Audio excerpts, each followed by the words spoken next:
নমস্কাৰ বন্ধুসকল সো আজি আকৌ আমি এটা নতুন ভিডিও লৈ আহিছো তো ভিডিওটো ভাল লাগিলে লাইক এটা কৰি দিব শেয়াৰ কৰি দিব লগতে কমেন্ট এটা কৰি দিব আপোনালোকৰ কমেন্টবোৰ আহিলে আমাৰ বহুত ভাল লাগে সো আজি আমি কথা পাতিম R15 অৰ ওপৰত R15 যে কিছুমান লিক ওলাই আছে R15 আৰু কি নিউ মডেল আহিব R15 V4 আহিব নে নাহে এইবোৰ সকলোৰ ওপৰত আজি ভালকৈ বিতংভাৱে কথা পাতিম সো এনেকুৱা ধৰণৰ কন্টেন্ট পাবলৈ মোৰ চেনেলটো সাবস্ক্ৰাইব কৰিব লগতে থকা বেল আইকনটো দবাই দিব যাতে আমাৰ এনেকুৱা আহিব লগা ভিডিওবোৰৰ নটিফিকেশন আপোনালোকে পোনপ্ৰথমে পাই থাকে সো এতিয়া ভিডিওটো ষ্টাৰ্ট কৰো আহক जो आरो ভিডিওটো অলপো যাতে স্কিপ নকৰে তেতিয়ালে ইয়াৰ এক শোৰুম প্ৰাইস R15 এক শোৰুম প্ৰাইস নিউ মডেলৰ এক শোৰুম প্ৰাইস প্লাস অনৰোড প্ৰাইসবোৰ আপোনালোকে মিস কৰি দিব সো আমি এতিয়া কথা পাতিম R15 ৰ ওপৰত সো এইবাৰ R15 আৰু R15M দুটা মডেল আহি আছে মাৰ্কেটত কাৰণ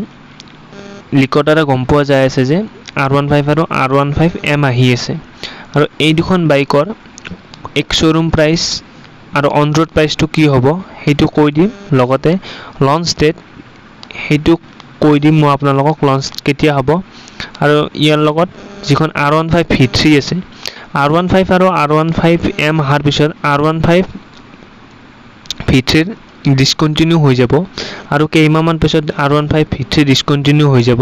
আৰু সাগে আপোনালোকে কেইমাহমান গলে এখন গাড়ীত R15 V3 বহুত অফাৰো পাব কাৰণ ষ্টকবোৰ সোনকালে শেষ কৰিব লাগিব আৰু নিউ স্ক্ৰিনত দেখা পাই আছে নিউ R15M আহি আছে সো ইয়াৰ ভাবে আমি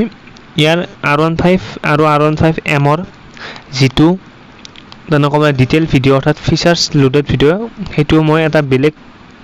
ভিডিওত কভাৰ কৰিম এটোত আমি অনলি এক showroom price on road price আৰু গাড়ীখনৰ এনে নরমাল কি আহিব কেতিয়ালৈ আহিব সো হেখিনি কথা পাতিম সো R15 বৰ্তমান যিখন R15 V3 আছে সো হেখনৰ এটা মডেল R15 V4 এইখন গাড়ীৰ আপোনালোকে বৰ্তমান এক শোৰুম প্ৰাইসটো আপোনালোকে ভাবি লব 1.75 আহি যাব সো আগতে এখন গাড়ীৰ 1.75 ত অন ৰোড প্ৰাইস আছিল আৰু এখন গাড়ীৰ মিনিমাম 1.95 লাখ এখন গাড়ী অন ৰোড প্ৰাইস আহি যাব আৰু লগতে যোনখন R15M আছে এখন গাড়ী আপোনালোকে ভাবক কিমান মান দাম কিমান মান অন ৰোড প্ৰাইস আহিব পাৰে সো আপোনালোকে ভাবিব পাৰে যে 2 লাখ মানৰ ভিতৰত পাই যাব কিন্তু নহয় এখন গাড়ীৰ এক শোৰুম প্ৰাইসে 2 লাখ মান হ'ব কাৰণ এখন গাড়ীত বহুত ফিচাৰ্স লোডেড থাকিব এই ফিচাৰ্সসমূহৰ বিষয়ে আমি নেক্সট ভিডিওত কথা পাতিম কিন্তু বহুত ফিচাৰ্স লোডেড থাকিব প্লাস গাড়ীখন আপোনাৰ কিছুমান আৰু এক্সট্ৰা কিছুমান ফিচাৰ্স থাকিব সো সেই কাৰণে এখন গাড়ীৰ যদি আমি অন ৰোড প্ৰাইসটো ক'বলৈ যাও এখন গাড়ীৰ অন ৰোড প্ৰাইসটো মিনিমাম 2,10,000 এটো 2,15 অৰ্থাৎ 15,000 ইমান মানলৈকে আহি যাব সো কাৰণ R15 আৰু R15 V4 এই দুখনৰ প্ৰাইসটো অলপ বাঢ়িছে কিন্তু সেই অনুযায়ী গাড়ীখনৰ